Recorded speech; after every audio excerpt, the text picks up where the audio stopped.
கர்த்தருடைய நாமத்துக்கு மகிமை உண்டாவதாக.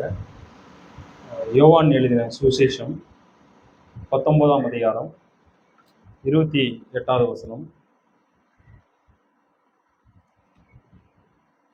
அதன் பின்பு எல்லாம் முடிந்தது என்று இயேசு அறிந்து வேத வாக்கியம் நிறைவேறத்தக்கதாக தாகமாயிருக்கிறேன் என்றார். எல்லாம் முடிந்தது என்று இயேசு அறிந்து. அப்போ சிலுவையில என்ன என்ன உண்டாச்சு? சிலுவையில 30வது வசனம் வாசிப்போம். இயேசு காடியை வாங்கின பின்பு முடிந்தது என்று சொல்லி தலையை சாய்த்து ஆவியை ஒப்பு கொடுத்தார். எல்லாம் முடிந்தது. ஸோ இயேசு கிறிஸ்துவின் மூலமாய், அவர் சிலுவைக்கு போனதின் மூலமாய் என்ன உண்டாச்சு? எல்லாம் முடிந்தது. எல்லாம் முடிந்தது அப்படிங்கிற இடத்துல தான் நம்ம கிறிஸ்துவ வாழ்க்கையே என்ன பண்ணுது? தொடங்குது. அங்கதான் தொடங்குது, அங்கதான் ஆரம்பிக்குது. அப்போ கிறிஸ்துவ வாழ்க்கையில ஒரு அடிப்படை பேஸ்மெண்ட் என்ன அப்படின்னா, கிறிஸ்து எல்லாவற்றையும் முடித்து விட்டார் என்பதில் தான் நம்முடைய வாழ்க்கை ஆரம்பமாகிறது, தொடங்குகிறதா இருக்கிறது. இப்படி எல்லாம் முடிந்தது என்று யார் ஒருவர் அறிந்து கொள்கிறார்களோ, அந்த வெளிப்பாடு யார் ஒருத்தருக்கு அவங்க மனதில் உண்டாகுதோ, அவங்க தான் என்ன பண்ண முடியும்னா, ஒரு இளைப்பாறுதலான வாழ்க்கையும் ஒரு சமாதானம் சந்தோஷம் நிறைந்த வாழ்க்கையும் வாழ முடியும். இப்போ உதாரணமா, இப்போ நமக்குள்ள சில வேலைகள் முடிக்காத பட்சத்தில் நமக்கு எப்படி இருக்கும்? நம்முடைய வேலைகளை முடிக்காத பட்சத்துல ஒரு ரெஸ்ட்லெஸ்ஸா இருக்கும், ஒரு இளைப்பாறுதலற்றதா இருக்கும், ஒரு சமாதானம் நமக்குள்ள இருக்காது. இன்னும் என் வேலையை முடிக்கலையே, இன்னும் இது முடிக்கலையே, இன்னும் அதை முடிக்கலையே, அந்த விஷயத்தை செய்யலையே, இன்னும் அதை செட்டில் பண்ணலையே அப்படிங்கும் போது என்னன்னா, ஒரு மனதளவுல ஒரு சமாதானத்தை இழந்துடுறோம், ஒரு இளைப்பாறுதலை இழந்துடுறோம். ஆனா எல்லாவற்றையும் முடிஞ்சுட்டு அப்படி நீங்க ரிலாக்ஸா இருக்கும்போது உங்களுக்கு எப்படி இருக்கு? ஒரு சமாதானம் இருக்குது, ஒரு இளைப்பாறுதல் இருக்குது. அப்போ நம்முடைய வாழ்க்கையில ஏன் ஒரு இளைப்பாறுதலும் ஒரு சமாதானமும் அனுபவிக்க முடியல அப்படின்னா, இந்த உண்மை தெரியல. என்ன அப்படின்னா, தேவன் எல்லாவற்றையும் எனக்காக சிலுவையில் முடித்து விட்டார் அப்படிங்கிற உண்மையை யார் அறிகிறாங்களோ அவங்களுக்கு தான் என்ன பண்ண முடியும்? அந்த இளைப்பாறுதலான வாழ்க்கை வாழ முடியும். இப்போ நம்ம வேதத்திலிருந்து அதை பார்ப்போம். 2 தீமோத்தேயு பவுல் எப்படி இந்த இளைப்பாறுதலான வாழ்க்கையும் இந்த சமாதானமான வாழ்க்கையும் அவர் எப்படி தேவன் அறிஞ்சிறார்ன்றத சுருக்கமா நம்ம பார்ப்போம். 2 தீமோத்தேயு 1ஆம் அதிகாரம் 9வது வசனத்திலிருந்து வாசிக்கிறோம் பாருங்களேன். அவர் நம்முடைய கிரிகளின்படி நம்மை ரட்சியாமல் தம்முடைய தீர்மானத்தின்படியும் ஆதி முதலாய் கிறிஸ்து இயேசுவுக்குள் நமக்கு அருளப்பட்ட கிருபையின்படியேயும் நம்மை ரட்சித்து பரிசுத்த அழைப்பினாலே அழைத்தார். அப்போ ரட்சிப்பு எப்படி நமக்கு உண்டானது? ரட்சிப்பு எப்படி நமக்கு உண்டானது? இந்த ரட்சிப்பு எப்படி நமக்கு வந்தது?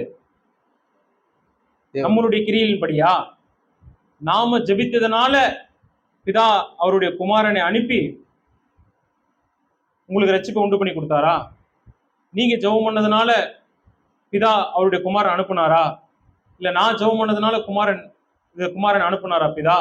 இல்ல, நம்மளுடைய கிரியின்படி அல்ல, அவருடைய தீர்மானத்தின்படி. அப்ப யாருடைய தீர்மானம்? நம்மளுடைய ரட்சிப்புங்கிறது அவருடைய தீர்மானம். அவருடைய தீர்மானத்தின்படியையும் ஆதி முதலாய் கிறிஸ்துவுக்குள் நமக்கு அருளப்பட்ட கிருபை. அப்ப கிருபை எப்படி? அருளப்பட்ட கிருபை. அப்ப கிருபை நமக்கு என்ன பண்ணவிட்டு இருக்கு? அருளப்பட்டு இருக்குது. கிருபை நமக்கு அருளப்பட்டு இருக்கிறது. அந்த அருளப்பட்ட கிருபினால நம்ம என்ன பண்ணிருக்கோம்? ரட்சிக்கப்பட்டிருக்கிறோம். பரிசுத்த அழைப்பினாலே அழைத்தார். நம்மள எப்படி அழைச்சாரு? அழைப்பே பரிசுத்தமான அழைப்பு. அடுத்த வசனம் வாசிக்கிறேன் பாருங்களேன். நம்முடைய இரட்சகராகிய இயேசு கிறிஸ்து பிரசன்னமானதினாலே அந்த கிருபை இப்பொழுது வெளிப்படுத்தப்பட்டது. கிருபை எப்பொழுது வெளிப்படுத்தப்பட்டது? கிருபை இயேசு கிறிஸ்து பிரசன்னமானதனால நமக்கு என்ன உண்டாச்சு? கிருபை உண்டாயிருக்குது. ஓகே, வெளிப்படுத்தப்பட்டது. இவர் மரணத்தை பரிகரித்து ஜீவனையும் அழியாமையும் சுவிசேஷத்தினாலே வெளியரங்கமாக்கினார். சுவிசேஷம் எதை வெளியரங்கமாக்குது? ஜீவனையும் அழியாமையும் வெளியரங்கமாக்குது. அப்போ ஜீவனும் அழியாமையும் யார் மூலமா உண்டாகுது? கிறிஸ்துவின் மூலமா நமக்கு உண்டாயிருக்குது. அப்போ அவர் சிலுவையில எல்லாம் முடிந்ததுன்னு சொன்னார் பாத்தீங்களா, அதுலதான் நமக்கு ஜீவனும் அழியாமையும் உண்டாயிருக்கிறது. இது எப்படி நான் உங்களுக்கு எக்ஸ்பிளைன் பண்றது எனக்கு தெரியல, எப்படி நீங்க புரிஞ்சுக்கிறதுன்னு எனக்கு தெரியல. ஆனா உண்மையா இத ஒருத்தர் தெளிவா அவங்க இருதயத்துல புரிந்து கொள்ளும் பொழுது, விளங்கி கொள்ளும் பொழுது, அந்த நிலையான சந்தோஷத்தை, சமாதானத்தை அவங்களால என்ன பண்ண முடியும்? அனுபவிக்க முடியும். அப்ப ஜீவனும் அழியாமையும் யார் மூலமாய் வெளிப்படுத்தப்பட்டது? இயேசு கிறிஸ்து மூலமாய் உண்டாயின. அடுத்த வசனம், அதற்கு நான் பிரசங்கியாகவும் அப்போஸ்தலனாகவும் புறஜாதியருக்கு போதனாகவும் நியமிக்கப்பட்டேன். அப்ப சுவிசேஷனா என்ன? அழியாமையும் ஜீவனையும் கொண்டு வந்த கிறிஸ்து. அப்ப கிறிஸ்து தான் சுவிசேஷமே. அந்த கிறிஸ்து உங்களுக்குள்ள இருக்கும் பொழுது உங்களுக்குள்ள என்ன உண்டாகுது? அழியாமையும் ஜீவனும் உண்டாகுது. இதுதான் சுவிசேஷம். இந்த சுவிசேஷத்தை பிரசங்கிக்கிறதுக்காக தான் நான் அழைக்கப்பட்டேன், நான் தெரிந்து கொள்ளப்பட்டேன் அப்படி என்ன பண்றாரு பவுல் அவர் சொல்றாரு. அடுத்து, அதிநிமித்தம் நான் இந்த பாடுகளையும் அனுபவிக்கிறேன், ஆயினும் நான் வெட்கப்படுகிறதில்லை. ஏனென்றால் நான் விசுவாசித்திருக்கவர் இன்னார் என்று அறிவேன். நான் அவரிடத்தில் ஒப்பு கொடுத்ததை அவர் அந்நாள் வரைக்கும் காத்துக்கொள்ள வல்லவராய் இருக்கிறார் என்று நிச்சயித்தும் இருக்கிறேன். பாருங்க, வரக்கூடிய பாடுகள் எதனால வருதுன்னு பார்த்தான் அவனுக்கு, பவுலுக்கு. ஆனா அந்த வரக்கூடிய பாடுகள் அவன் என்ன சொல்றாரு? நான் வெட்கப்பட மாட்டேன் என்று அறிந்திருக்கிறேன். நான் வெட்கப்படவே மாட்டேன். எவ்வளவு கான்பிடென்டா சொல்றாரு. ஏன் பவுலால இவ்வளவு கான்பிடென்டா சொல்ல முடியுது சொல்லுங்க? நான் வெட்கப்பட்டு போவதில்லை அப்படின்னு பவுல் ஏன் இவ்வளவு கான்பிடென்டா சொல்றாரு? எப்படி அவளால அவ்வளவு கான்பிடென்டா சொல்ல முடியுது அப்படின்னா, ஒரு விஷயம் நோட் பண்ணோம். நான் விசுவாசித்திருக்கிறவர் இன்னார் என்று அறிந்திருக்கிறேன். அவர் விசுவாசிக்கிற தேவன் இன்னார் என்று அவர் அறிஞ்சதுனால என்னாச்சுன்னா, அவருக்கு அவ்வளவு பெரிய ஒரு போல்ட்னஸ் உண்டாச்சு. நான் வெட்கப்பட்டு போவதில்லை அப்படிங்கிற அந்த தைரியம் எங்கிருந்து வந்துச்சு அப்படின்னா, அவர் இன்னார் என்று அறிந்ததினால். இப்போ நீங்களும் நானும் ஏன் அந்த இளைப்பாறுதலான வாழ்க்கைக்குள்ள அநேக சூழ்நிலையில் பிரவேசிக்க முடியறதில்ல, ஒரு சந்தோஷமான வாழ்க்கையை வாழ முடியறதில்ல அப்படின்னா, நமக்கு இன்னும் நான் விசுவாசித்திருக்கிறவர் இன்னார் என்று அறியவில்லை. அவ்வளவுதான், சிம்பிள். இப்போ ஒருத்தர் கூட நம்ம ஒரு பழகிறோம் அப்படின்னா, அவர் எப்படிப்பட்டவர்னு தெரியறதின் நிமித்தமாக தான் நமக்கு என்ன உண்டாகுது? அவரோட கூட தொடர்ந்து ஒரு விதமான ரிலேஷன்ஷிப் உண்டாகுது. ஒரு நல்லவர், ஒரு மனிதர்கிட்ட நீங்க பழகுறீங்க, அவருடைய பழக்க வழக்கங்கள் உங்களுக்கு ரொம்ப பிடிக்குது, அவருடைய அன்பு, அவர் உங்களுக்காக பண்ணக்கூடிய விஷயங்களா இருக்கட்டும், இல்ல நீங்க அவரோட கூட உரையாடக்கூடிய விஷயங்களா இருக்கட்டும், உங்களுக்கு பிடிக்கும் போது என்ன உண்டாகுது? அவங்க மேல ஒரு நம்பிக்கை வருதா? அப்ப நம்பிக்கை வரும்போது அவங்க மேல உங்களுக்கு சந்தேகம் உண்டாகுமா? சந்தேகம் உண்டாகாதப்போ அவங்களுக்கு நமக்குள்ள ஒரு கான்பிடென்ட் கிரியேட் ஆகுதாங்க. அந்த கான்பிடென்ட் ஒரு ஜாயை என்ன பண்ணுது? உண்டு பண்ணுது நமக்கு. அதே மாதிரிதான் நம்ம ஆண்டவரோட கூட என்ன விதமான ரிலேஷன்ஷிப்ல இருக்கிறோம், அவரை குறித்து நம்ம எப்படி புரிஞ்சு வச்சிருக்கிறோம், நான் விசுவாசிக்கிற தேவன் இன்னார் என்று நான் எப்படி அறிஞ்சு வச்சிருக்கிறேன், அதன் அடிப்படையில தான் என்னுடைய வாழ்க்கையில சந்தோஷமும் சமாதானமும் என்ன பண்ண முடியும்? இளைப்பாறுதலான வாழ்க்கைக்குள்ள நான் வாழ முடியும். எல்லாருக்கும் ஒரே தேவன் தான். ஆனா ஒருத்தர் சந்தோஷமா இருக்கிறாரு, ஒருத்தர் சந்தோஷமா இல்லை. ஏன்? இவர் தேவனை அறிந்த விதம் வேறு மாதிரி இருக்குது, இவர் தேவரை அறிந்த விதம் வேறு மாதிரி இருக்குது. அப்போ பவுல் ஒரு கான்பிடென்டா இருக்கிறாரு, நான் வெட்கப்பட்டு போவதில்லை. இந்த பர்சனல் வெளிப்பாடு ஒவ்வொரு மனுஷனுக்கு என்ன பண்ண வேண்டியதா இருக்குது? உண்டாக வேண்டியதா இருக்குது. யாருக்கெல்லாம் அந்த பர்சனல் வெளிப்பாடு உண்டாச்சோ அவங்கள எந்த சூழ்நிலையும் அசைக்க முடியாது, எந்த சூழ்நிலையும் அசைக்க முடியாது, எந்த காரியமும் அவங்களை அசைக்க முடியாது. அவன் இளைப்பாறுதலா இருப்பான், அவன் சந்தோஷமா இருப்பான், அவன் சமாதானமா இருப்பான். பவுல் எப்படி அவருடைய வெளிப்பாடு, பர்சனல் வெளிப்பாடா சொல்றாரு பாருங்களேன். கலாத்தியர் 2ஆம் அதிகாரம் 20வது வசனம். கலாத்தியர் 2:20. பவுலுக்கும் ஒரு வெளிப்பாடு உண்டாயிருக்கு. எல்லாம் முடிந்தது அப்படிங்கிற வெளிப்பாடு பவுலுக்கு உண்டாயிடுச்சு. வாசிக்கலாம். கலாத்தியர் 2:20.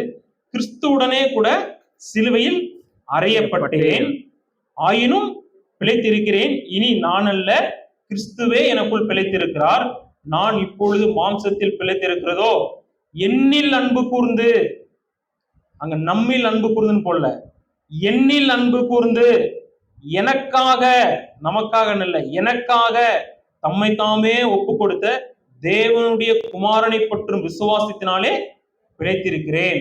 அப்படி ஒரு பர்சனல் வெளிப்பாடு அவருக்கு, ஒரு பர்சனல் வெளிப்பாடு அவருக்கு. அப்படி தெளிவா தேவன் என்னை எப்படி என்ன பண்ணார், என் வாழ்க்கையில என்ன, என் வாழ்க்கையில செய்து முடித்தார், நான் யார், கிறிஸ்து யார் அப்படிங்கிறது என்ன பண்ணுச்சுன்னா ஒரு பர்சனல் வெளிப்பாடு. அதனாலதான் சொல்றாரு கலாத்தியர்லே, நான் யாரிடத்திலும் இதை கற்றதும் இல்லை, யாரிடத்திலும் பெற்றதும் இல்லை, தேவனே இது எனக்கு வெளிப்படுத்தினார். அப்போ நம்மளுடைய இருதயத்துல இப்படிப்பட்ட வெளிப்பாடு உண்டானா மட்டும்தான் நம்ம பவுலை போல ஒரு தைரியமான வாழ்க்கை வாழ முடியும். பாருங்களேன், ரொம்ப கிளியர் ஸ்டேட்மெண்ட் அது. கிறிஸ்துவுடனே கூட சிலுவில் அறையப்பட்டேன். சிலுவில் அறையப்பட்டது யாரு? இயேசுதான். ஆனா இவர் சொல்றாரு நானும் அறையப்பட்டேன்றாரு. தேவ பார்வையில, தேவ பார்வையில பாக்குறாரு. கிறிஸ்துவுடனே கூட அவர் யாரு கூட இணைத்து கொண்டார்? அவரை கிறிஸ்துவோட கூட இணைத்து கொண்டார். அப்போ கிறிஸ்துவுக்கு உண்டானது அவருக்கு உண்டான மாதிரி அதானே. அப்போ கிறிஸ்துவுடனே கூட சிலுவையில் அறையப்பட்டேன். அப்போ கிறிஸ்துவுடனே கூட சிலுவையில் அறையப்பட்டனா சிலுவையில் என்ன ஆச்சு? முடிஞ்சு. ஏன் அறையப்பட்டார் சிலுவையில? நம்மளுடைய பாவங்களுக்காக அறையப்பட்டார். அது எல்லாம் அவருடைய அப்பா இவருடைய பாவங்கள், பவுலுடைய பாவங்கள் கிறிஸ்துவின் மூலமாய் சிலுவையில் அறியப்பட்டது, முடிஞ்சிருச்சு அப்படிங்கிறதுல அவர் என்ன பண்றாரு? தெளிவா இருக்கிறாரு. என்னுடைய பாவங்கள் சிலுவையில அறியப்பட்டாயிட்டுன்றதுல வெரி கிளியர், அவர் வெரி கிளியரா இருக்கிறதுனால, ஆயினும் பிழைத்திருக்கிறேன், இனி நான் அல்ல கிறிஸ்துவே எனக்குள் பிழைத்திருக்கிறார். இரண்டாவது ஸ்டேட்மெண்ட் அவர் வெளிப்படுத்தப்பட்டது என்னன்னா, ஃபர்ஸ்ட் நான் சிலுவையில் அறியப்பட்டாயிற்று என் பாவங்கள் எல்லாம், இப்ப கிறிஸ்து யாருக்குள் பிழைச்சிட்டு இருக்கிறாரு? எனக்குள் பிழைச்சிட்டு இருக்கிறாரு. எப்படிப்பட்ட ஒரு பர்சனல் வெளிப்பாடு பாருங்க. இன்னைக்கு நம்மளால சொல்ல முடியுமா கிறிஸ்து எனக்குள்ள பிழைச்சிட்டு இருக்கிறாருன்னு ஒரு 100% ஒரு கான்பிடென்ட்டா எத்தனை பேரால் நீங்க சொல்ல முடியும்? ஆமென். எத்தனை பேரால் சொல்ல முடியும்?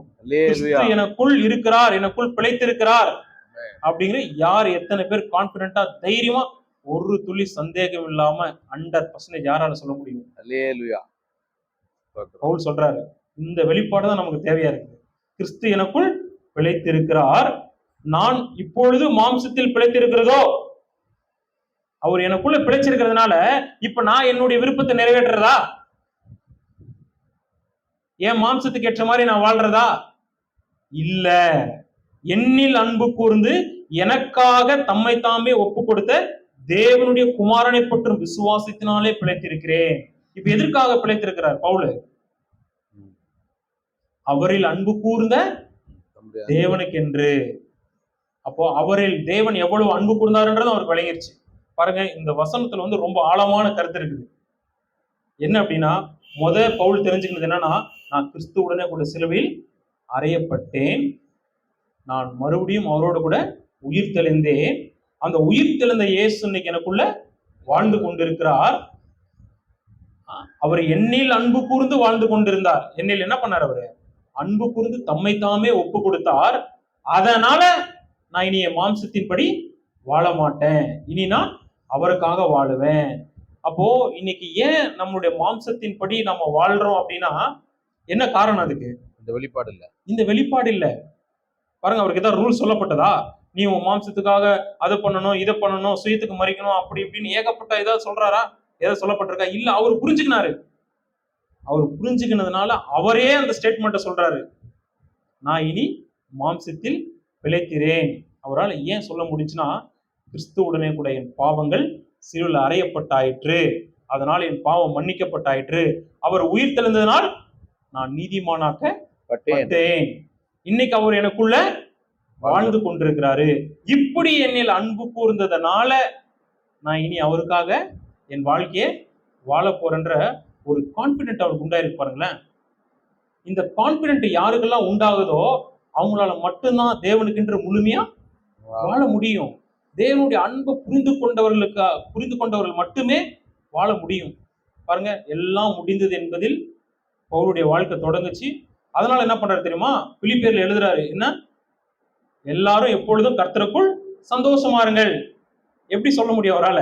அவருக்கு வந்த பாடுகள் எவ்வளவு, அவருக்கு வந்த பிரச்சனைகள் எவ்வளவு, ஆனா அது மத்தியில கர்த்தருக்குள் எப்பொழுதும் சந்தோஷமா இருங்க சந்தோஷமா இருங்கன்னு சொல்றாரு. ஏன் அப்படின்னா இந்த பர்சனல் வெளிப்பாடு அவருக்கு உண்டா இருக்குது. உங்களுக்கும் எனக்கும் உங்களுடைய மனசை நீங்க சோதிச்சு பாருங்க. உங்களுக்கு இப்படிப்பட்ட வெளிப்பாடு என்னைக்காவது உண்டாயிருக்கா?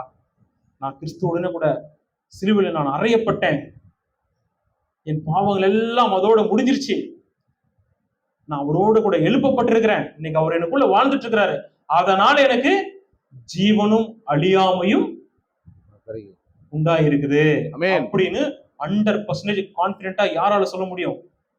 சொல்ல முடியுமா? அப்படி யார் சொல்றாங்களோ அவங்கதான் உண்மையாவே கிறிஸ்துவை விளங்கி கொண்டவங்க, கிறிஸ்துவி எல்லாம் முடிந்தது என்பதை விளங்கி கொண்டவங்க. இப்படிப்பட்டவங்களுடைய வாழ்க்கையில் என்ன ஆகும்னா உண்மையான சந்தோஷமும் சமாதானமும் என்ன பண்ணணும்? உண்டாயிருக்கும். எப்பவுமே பாருங்க, ஒரு கான்பிடன்ட் நமக்கு இருக்கணும். இப்போ உதாரணமா, இப்போ ட்ரெயின் புக் பண்றோம் ஒரு இடத்துக்கு போறதுக்கு, இங்கிருந்து வேற ஒரு இடத்துக்கு. அப்படி புக் பண்ணும்போது அந்த ட்ரெயின் வந்து ட்ரெயின் டிக்கெட் வந்து வெயிட்டிங் லிஸ்ட்லயே இருந்தா உங்களுக்கு சமாதானம் இருக்குமா? வெயிட்டிங் லிஸ்ட்லயே இருக்கு, சமாதானம் இருக்குமா? இல்ல ஒரு பஸ் புக் பண்றீங்க, அதுவும் வெயிட்டிங் லிஸ்ட்லயே இருக்குன்னா சமாதானமா இருக்க முடியுமா? இல்ல. என்னைக்கு அந்த ட்ரெயின் டிக்கெட் வந்து உங்களுக்கு கன்ஃபர்மேஷன் அப்படின்னு வருது, அந்த கோச் நம்பரு அந்த சீட் நம்பர் போட்டு இத்தனை மணிக்கு உங்களுக்கு கன்ஃபர்மேஷன் வந்துட்டா உங்களுக்கு எப்படி இருக்கும்? உங்களுக்குள்ள ஒரு இலைப்பாறுதல் இருக்கும். கன்ஃபர்மேஷன் வந்ததுனால அப்பாடா, நாளைக்கு 5:30 மணிக்கு ட்ரெயின் எனக்கு இங்க இருக்கு, நான் போனோம் ஏறணுட்டு நம்முடைய பிளான் எல்லாம் பர்ஃபெக்டா என்ன பண்ணுவோம்? பர்ஃபெக்டா நம்முடைய பிளான் எல்லாம் பக்காவா போட்டு ரொம்ப சந்தோஷமா. ஏதாவது டென்ஷன் இருக்குமா நமக்கு? ஐயோ டிக்கெட் கிடைக்கணுமா, டிக்கெட் கிடைக்காதா அப்படின்னு எதுவுமே இல்லை. ஏன்னா கன்ஃபர்மேஷன் லெட்டர் நம்ம கிட்ட இருக்கு, கன்ஃபர்மேஷன் டிக்கெட் நம்ம கிட்ட இருக்கு. அதனால எப்பயுமே ஒரு கன்ஃபர்மேஷனோட நம்ம வாழணும். அந்த கன்ஃபர்மேஷனோட நம்ம வாழும் பொழுதுதான் என்ன ஆகும் அப்படின்னா உண்மையான அந்த சந்தோஷத்தை, அந்த ஜாய்ஃபுல்லை நம்ம வாழ்க்கையில அனுபவிக்க முடியும். பவுல் அந்த கன்ஃபர்மேஷனோட தான் வாழ்ந்தாரு. பவுல் அந்த கன்ஃபர்மேஷனோட தான் வாழ்ந்தாரு. நீங்களும் நானும் அந்த கன்ஃபர்மேஷனோட வாழும் பொழுது என்ன அப்படின்னா உண்மையா அந்த தேவனை மகிமைப்படுத்துவோம், அவருடைய சந்தோஷத்தை அனுபவிப்போம், கனி கொடுக்க வாழ்க்கை நம்ம வெளிப்படும், நம்ம ஆசீர்வதிக்கப்பட்ட நம்ம வாழ்க்கை நம்ம வெளிப்படும். அந்த 100% அந்த கான்பிடென்ட்டா நம்மளால சொல்லக்கூடிய அந்த வெளிப்பாட்டை நம்ம தேவனிடத்தில் பெற்றுக்கொள்ள வேண்டியதா இருக்குது. இப்படி பெற்றுக்கொண்டதுனால தான் பவுல் என்ன சொல்றாருன்னா, ரோமர் 5ஆம் அதிகாரம் ரோமர் 8ஆம் அதிகாரத்துல வாசிக்கிறேன் பாருங்களேன். 35வது வசனத்திலிருந்து வாசிக்கிறேன். உமது நிமித்தம் எந்நேரமும் கொல்லப்படுகிறோம், அடிக்கப்படும் ஆடுகளை போல எண்ணப்படுகிறோம் என்று எழுதியிருக்கிறபடி நேரிட்டாலும் கிறிஸ்துவின் அன்பை விட்டு நம்மை பிரிப்பவன் யார்? உபத்திரவமோ, வியாகுலமோ, துன்பமோ, பசியோ, நிர்வாணமோ, நாசமோ, பட்டயமோ, இவை எல்லாவற்றிலேயும் நாம் நம்மில் அன்பு கூறுகிறவராலே முற்றும் ஜெயம் கொள்கிறவர்களா இருக்கிறோம். மரணமானாலும் ஜீவனானாலும் தேவதூதர்களானாலும் அதிகாரங்களானாலும் வல்லமைகளானாலும் நிகழ்காரியங்களானாலும் வருங்காரியங்களானாலும் உயர்வானாலும் தாழ்வானாலும் வேறெந்த சிருஷ்டியானாலும் நம்முடைய கர்த்தராகிய இயேசு கிறிஸ்துவில் உள்ள தேவனுடைய அன்பை விட்டு நம்மை பிரிக்க மாட்டாதென்று நிச்சயித்திருக்கிறேன். எப்படி இருக்காரு? நிச்சயித்திருக்கிறேன். அந்த நிச்சயம் தான் என்னது? கன்ஃபர்மேஷன். அந்த நிச்சயம் தான் கன்ஃபர்மேஷன். பாருங்க, எவ்வளவு பெரிய பாடு வரட்டும், உபத்திரம் வரட்டும், துன்பம் வரட்டும், நான் ஒரு விஷயத்தை நிச்சயித்திருக்கிறேன், இது எதுவுமே தேவனுடைய அன்பை விட்டு என்னை பிரிக்காது என்பதை நிச்சயித்திருக்கிறேன். எவ்வளவு ஒரு ஸ்ட்ராங்கா இருக்கு பாருங்க, தேவனுடைய அன்புல எப்படி நிலைச்சிருக்கிறாரு பாருங்க, எப்படிப்பட்ட கன்ஃபர்மேஷன் அவருக்கு உண்டாயிருக்கு தேவனுடைய அன்பை குறித்து. இது பவுலுக்கு மட்டும்தான் உண்டாயிருக்கா? இல்ல, யோவானுக்கு உண்டாயிருக்கு. வாசிப்போம். 1 யோவான் 2ஆம் அதிகாரம் 1 யோவான் 4ஆம் அதிகாரம் 9வது வசனத்திலிருந்து வாசிக்கிறோம் பாருங்களேன். தம்முடைய ஒரே பேரான குமாரனாலே நாம் பிழைத்திருக்கும்படி தேவன் அவரை உலகத்தில் அனுப்பினதினாலே தேவன் நம்மேல் வைத்த அன்பு வெளிப்பட்டது. நாம் தேவனிடத்தில் அன்பு கூர்ந்ததினால் அல்ல, அவர் நம்மிடத்தில் அன்பு கூர்ந்து நம்முடைய பாவங்களை நிவர்த்தி செய்கிற கிருபாதார பலியாக தம்முடைய குமாரனை அனுப்பினதினாலே அன்பு உண்டாயிருக்கிறது. இவர் யாருடைய அன்பின் வெளிப்பாடை பெற்றுக் கொண்டிருக்கிறார்? தேவனுடைய அன்பு என் மேல எப்படிப்பட்டதா இருக்குதுங்கிற வெளிப்பாடு என்ன பண்ணாரு? இவரு பெற்றுக் கொண்டிருக்கிறாரு. இவருக்கு அந்த நிச்சயம் இருக்கு, இவருக்கு அந்த கன்ஃபர்மேஷன் இருக்கு. என்ன கன்ஃபர்மேஷன்? நான் தேவனை அன்பு கூர்ந்ததினால் அல்ல, அவர் என்னை அன்பு கூர்ந்ததுனால அவருடைய குமாரன் எனக்காக அனுப்பி என்னுடைய பாவங்களை நிவர்த்தி செய்து விட்டார். ஆமென். என் பாவங்களை நிவர்த்தி செய்து விட்டார். அதனால தேவ அன்பு உண்டாயிருக்கிறதுங்கிற பர்சனல் வெளிப்பாடு அவருக்கு என்ன ஆயிடுச்சு? உண்டாயிருக்குது. அப்போ யோவானுக்கு வெளிப்படுத்தப்பட்ட அந்த கன்ஃபர்மேஷன் என்ன? தேவன் என்னில் அன்பா இருக்கிறார் என்ற கன்ஃபர்மேஷன் யாருக்கு உண்டானது? யோவானுக்கு உண்டாச்சு. வாசிக்கலாம். வெளிப்படுத்தின விசேஷம் 1ஆம் அதிகாரம் 6வது வசனம். நம்மிடத்தில், இது யோவானுக்கு வெளிப்படுத்தின விசேஷம். இது நம்மிடத்தில் அன்பு கூர்ந்து தமது இரத்தத்தினாலே நம்முடைய பாவங்களற நம்மை கழுவி தம்முடைய பிதாவாகிய தேவனுக்கு முன்பாக நம்மை ராஜாக்களும் ஆசாரியர்களும் ஆக்கின அவருக்கு மகிமையும் வல்லமையும் என்றென்றைக்கும் உண்டாயிருப்பதாக. ஆமென். ஆமென். இப்போ பாருங்களேன், இது அப்படியே நம்மிடத்தில் அன்பு கூறுன்றதை எடுத்துட்டு உங்களால சொல்ல முடியுமா? என்னிடத்தில் அன்பு கூர்ந்து, என்னிடத்தில் அன்பு கூர்ந்து தமது ரத்தத்தினால், அவருடைய ரத்தத்தினாலே என்னுடைய பாவங்களற கழுவி, என்னுடைய பாவங்களை கழுவி தம்முடைய பிதாவாகிய தேவனுக்கு முன்பாக என்னை ராஜாவாக ஆசாரியனாக அவருக்கு மகிமையும் வல்லமையும், அதாவது என்னை ராஜாக்களும் ஆசாரியருமாக்கின அவருக்கு மகிமை வல்லமையும் என்றென்றைக்கு உண்டாயிருப்பதாக உங்களால சொல்ல முடியுமா? ஆமென். உங்களால சொல்ல முடிஞ்சா நீங்க தேவனுடைய எல்லாம் முடிந்தது என்ற வெளிப்பாடை பெற்றுக் கொண்டீர்கள். உங்களால தைரியமா அதை சொல்ல முடியுமா? 100% கான்பிடண்டா சொல்ல முடியுமா? யோசிச்சு பாருங்க. உங்களை குறித்து நீங்க எப்படி கிறிஸ்துவை அறிஞ்சிருக்கிறீங்கன்னு உங்களை யோசிச்சு பாருங்க. ஒரு நிமிஷம் உங்களை யோசிச்சு பாருங்க. சொல்ல முடியுமா? என்னிடத்தில் அன்பு கூர்ந்து அவருடைய ரத்தத்தினால என்னுடைய பாவங்களற கழுவி என்னை ராஜாவாக்கினார் அவருக்கு முன்பாக அப்படின்னு உங்களால அதை சொல்ல முடியுமா? சொல்ல முடியல. இன்னிலிருந்து சொல்லுவோம். நம்ம இன்னிலிருந்து சொல்லுவோம். பாருங்க, எல்லாம் அவங்கவுங்க. பவுல் என்ன சொன்னாரு? என்னிடத்தில் அன்பு கூர்ந்து அப்படின்னு போட்டாரா? கலாத்தியர் 2:20 படிச்சோம். இங்க என்ன சொல்றாரு யோவான்? அதேதான். எல்லாருக்கும் பர்சனல் வெளிப்பாடு ரொம்ப முக்கியமா இருக்குது. நம்முடைய விசுவாசமானது ஏதோ ஒரு உபதேசத்தின் அடிப்படையிலேயோ, இல்ல ஏதோ ஒரு சபையின் மேலேயோ, இல்ல ஏதோ ஒரு மனிதனுடைய உபதேசத்தின் அடிப்படையில் நம்ம விசுவாசம் இருக்கக்கூடாது. நம்ம விசுவாசம் அப்படி இருக்கக்கூடாது. அப்படி இருக்கப்பட்டதுன்னா நம்மளுடைய வாழ்க்கையில நம்ம இளைப்பாறுதலான வாழ்க்கைக்கு போக முடியாது. நமக்கு பிரசங்கித்தவர்களே இதை நாளைக்கு ஒப்புக்கொள்ளவில்லை என்றாலும் உனக்குள் எப்படிப்பட்ட விசுவாசம் உண்டாயிருக்குது? எனக்கு பிரசங்கித்தவர் இது இல்ல அப்படின்ட்டு போறாரு அப்படின்னா நானும் போயிட்டுன்னு வச்சுக்கேன். அப்ப என்னுடைய விசுவாசம் யாரின் அடிப்படையில் இருக்கிறது?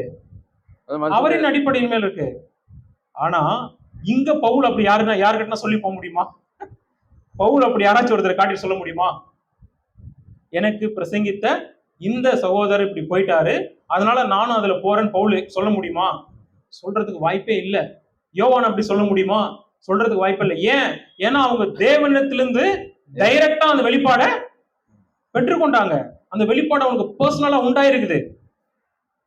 அந்த தைரியம் அவங்களுக்கு உண்டாயிருக்குது. அதனால அவங்களை யாரும் ஷேக் பண்ண முடியுமா? எந்த சூழ்நிலை ஷேக் பண்ண முடியுமா? எந்த மனிதனை அவங்களை ஷேக் பண்ண முடியுமா? முடியாது. அவங்க எப்பொழுதும் கர்த்தருக்குள் சந்தோஷமா இருக்கிறாங்க. அவங்க சந்தோஷம் யாரின் அடிப்படையிலாவது இருக்குதா?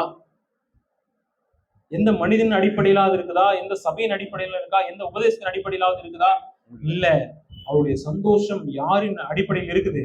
கிறிஸ்து என்ன செய்தார் என்பதின் அடிப்படையில் அவங்க அந்த சந்தோஷத்தை என்ன பண்றாங்க? அனுபவிக்கிறாங்க. இப்படிப்பட்ட சந்தோஷம் உங்களுக்கு எனக்கும் உண்டாயிருக்கும். அந்த பர்சனல், அந்த ரெவல்யூஷன் என்ன பண்ணும்? அந்த பர்சனல் வெளிப்பாடு நமக்கு அவசியமா நமக்கு வேணும். அந்த பர்சனல் வெளிப்பாடு நமக்கு வேணும். ரெவலேஷன் கண்டிப்பா நமக்கு தேவையா இருக்குது. வாசிப்பு இன்னொன்று, யோவான் 5ஆம் அதிகாரம், ரோமர் 5ஆம் அதிகாரம்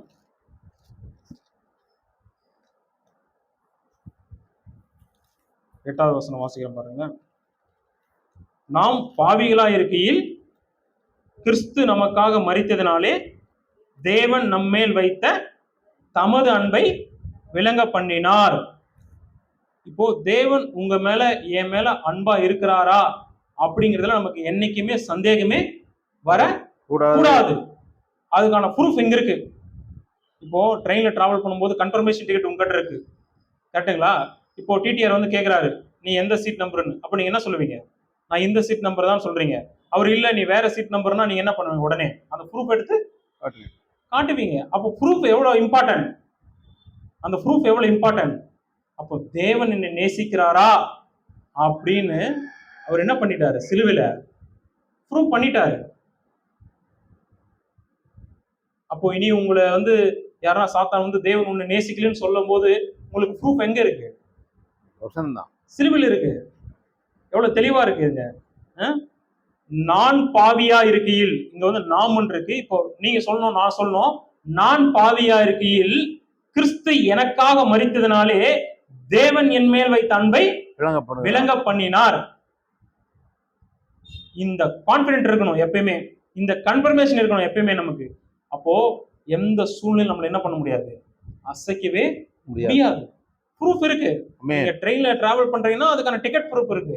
அதே போல கிறிஸ்து என்னை நேசித்தார் அப்படின்ற ப்ரூஃப் எங்க இருக்கு அப்படின்னா, சிலுவையில் எனக்காக மரித்தார். எப்போ மரிச்சார்? நான் நல்லவனா இருக்கும் போதா? இல்ல, நான் பாவியா இருக்கையில் கிறிஸ்து எனக்காக மரித்ததினாலே தேவன் என் மேல் வைத்த அன்பை எனக்கு விளங்க பண்ணினார். ஆமென். இப்படிப்பட்ட அந்த கன்ஃபர்மேஷன் யாருக்கு உண்டாயிருக்குதோ அவங்களாலதான் சந்தோஷமும் சமாதானமும் வாழ்க்கையில நிலைப்பாடுதலான வாழ்க்கை வாழ முடியும். எவ்வளவு ஒரு அழகான சுவிசேஷம். அப்போ நாம எதுல நிலைத்திருக்கணும் அப்படின்னா, லாஸ்டா ஒரு வசனம் வாசிப்போம். யோவான் 15ஆம் அதிகாரம், யோவான் 15ஆம் அதிகாரம் 9வது வசனம். பிதா என்னில் அன்பு கூர்ந்தது போல நானும் உங்களில் அன்பாயிருக்கிறேன், என்னுடைய அன்பிலே நிலைத்திருங்கள். நம்ம எதுல நிலைத்திருக்கணும்? அவர் என்னை நேசிக்கிறார், அவர் என்னை நேசிக்கிறார் அப்படிங்கிற அந்த கன்ஃபர்மேஷன் நம்ம என்ன பண்ணோம்? அப்படி ஸ்டாண்ட் பண்ணி நிலைத்திருக்கணும். அதுல ஸ்டாண்ட் பண்ணணும். அந்த ஒரு நிச்சயத்தோட நம்ம என்ன பண்ணணும்? அப்படிப்பட்டவர்களாய் வாழணும். பாருங்க எவ்வளவு அழகா இருக்கு. பிதா என்னில் அன்பா இருந்தது போல நானும் உங்களில் அன்பா இருக்கிறேன். இப்போ இது அப்படியே நான் சொல்றேன் பாருங்க. பிதா இயேசுவில் அன்பா இருந்தது போல இயேசு என்னில் அன்பா இருக்கிறார் அப்படிங்கிற நிச்சயத்துல நீங்க என்ன பண்ணணும்? நீங்களும் நானும் நிலைத்திருக்கணும். அப்போ பவுலுடைய வாழ்க்கையில இருக்கட்டும், யோவானுடைய வாழ்க்கையில இருக்கட்டும், நம்ம ரெண்டு பேருடைய வாழ்க்கையை பார்க்கும் பொழுது அவங்க எந்த விஷயத்தில் நிலைத்திருந்தாங்க? தேவன் அவங்களுக்கு செய்து முடித்த அந்த விஷயத்தில் நிலைத்திருந்தார்கள். பவுல் அப்படிதான் நிலைத்திருந்தார், யோவான் அப்படிதான் நிலைத்திருந்தார். நான் சிலுவையில் அறையப்பட்டேன் அவரோடு கூட, நான் அவரோடு கூட எழுப்பப்பட்டேன். நான் சிலுவையில் அறையப்பட்டதினால் என் பாவங்கள் மன்னிக்கப்பட்டது. அவர் உயிர் தெழுந்ததில் நான் இணைக்கப்பட்டதினால் நான் நீதிமானாக்கப்பட்டேன். என்னுடைய அழைப்பு பரிசுத்தமான அழைப்பு. என்னுடைய கிரியின்படி அவர் என்னை ரட்சியாமல் அவருடைய தீர்மானத்தின்படி என்னை ரட்சித்தார். நான் அன்பு கூர்ந்ததினால் அல்ல, பிதா என்னில் அன்பு கூர்ந்ததினால் அவருடைய குமாரனை அனுப்பி என்னுடைய பாவங்களை நிவர்த்தி செய்தார் அப்படின்னு யோவான் அந்த கன்ஃபர்மேஷன் இருந்தாரு. நீங்களும் நானும் இப்படிப்பட்ட கன்ஃபர்மேஷன்ல ஒரு நிச்சயத்தோடு வாழும் பொழுது என்ன பண்ணுவோம்னா, நம்ம வாழ்க்கையில சந்தோஷமும் சமாதானமும் இளைப்பாறுதல் உள்ள வாழ்க்கையில் நம்ம வாழ முடியும் எந்த சூழ்நிலையிலும். அப்ப நமக்கு வேண்டிய விதமான நிச்சயம் என்ன? எதுல நாம நிலைத்திருக்கணும்? தேவனில் நிலைத்திருக்கணும், அவருடைய அன்பில் நிலைத்திருக்கணும். நான் சிலுவையில் பாவம் மன்னிக்கப்பட்டது என்ற நிலைத்திருக்கணும், நான் நீதிமானாக்கப்பட்டேன் என்பதில் நிலைத்திருக்கணும், என்னுடைய அழைப்பு பரிசுத்தமான அழைப்பு என்பதில் நிலைத்திருக்கணும். தேவன் என்னில் அன்பு கூர்ந்தார் என்றதில் என்ன பண்ணும்? நிலைத்திருக்கணும். என்ன தேவன் என்னில் அன்பு கூர்ந்து இப்ப ராஜாக்களும் ஆசாரிகளுமாய் என்னை அவருக்கு முன்பாய் நிறுத்தி இருக்கிறார் என்றதை அறிந்திருக்கணும். இப்படிப்பட்ட விஷயத்துல நம்ம கன்ஃபர்மேஷனோட வாழும் பொழுது அந்த வாழ்க்கை, அந்த எதை நீங்க நம்புறீங்களோ, எதை நீங்க நிச்சயத்து கொள்றீங்களோ, அதுக்கேற்ற மாதிரிதான் உங்க வாழ்க்கை என்ன பண்ண முடியும், அமையும். அமையும். அப்போ இப்படிப்பட்ட விஷயத்தில் நம்ம நிலைத்திருக்கும் பொழுது நமக்குள்ள மிகுந்த கனி கொடுக்கக்கூடிய வாழ்க்கை நம்ம வெளிப்படும். இப்படியெல்லாம் சொன்னாக்கல பயந்து யாரும் கீழ்ப்படிய மாட்டாங்க. பயந்து கீழ்ப்படிவது தேவனுடைய விருப்பமே இல்லை, முதன்மையான நோக்கம் அல்ல. அவரை புரிந்து அவரை அன்பு கூர்ந்து கீழ்ப்படிவதே அவர் விரும்புகிறத காரியமா இருக்கிறது.